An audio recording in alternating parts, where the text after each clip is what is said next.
I don't think anyone had any clue what was going on. I was live on the air when the governor's first tweet went out basically announcing that this had happened. At first, we didn't really know what that meant. When we don't have water, it creates a serious, serious situation, and not one that's just, oh, environmentalists care about it.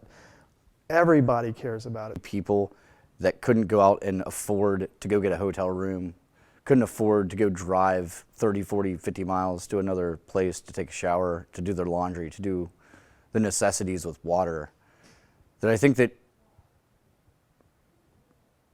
because of that situation, people just had to go ahead and use it. It was a mess. I was lucky. I had water.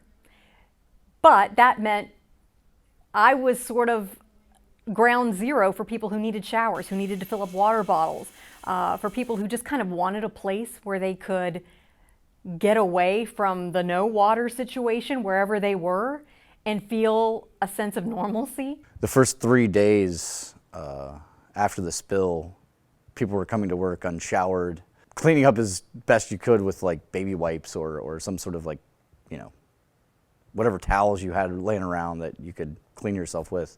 Bottled water, bar soap, and a washcloth was about the best you could do.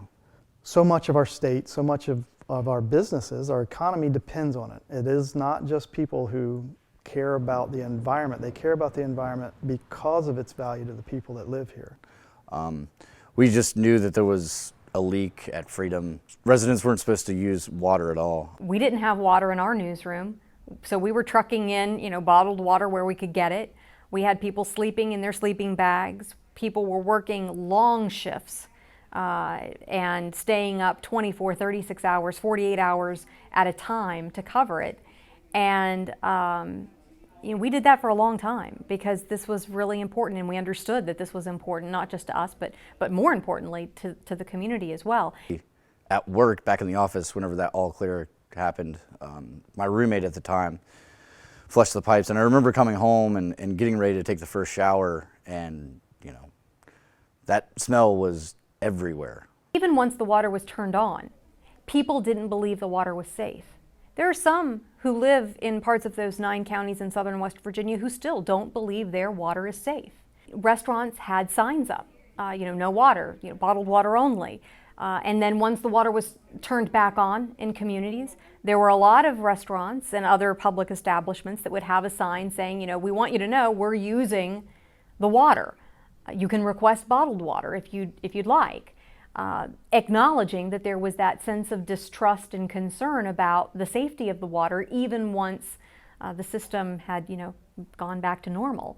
So the spill occurs on the Elk River. The Elk River is a water source for that area because it's so clean, right? And it is surrounded by a lot of dirty water. Know what's going into the water. Know how your water's processed. Understand what potential hazards there are along the waterways which feed your particular system. People didn't know. One of the very unique things about this part of the world, though, is West Virginia is one of very few areas in the region that's expected to get more rainfall in a future climate. Until the public becomes aware of what's around them, the science has less value. It's Charleston, West Virginia, right? What does someone in New York City care about what happens in Charleston? Maybe not much. But if something like this would have happened in New York City, the entire world would have been paying attention to it. And they would have been hungry for every detail. Granted, part of that's a matter of scale and population and how many people were affected, but it's still 1/3 of a million people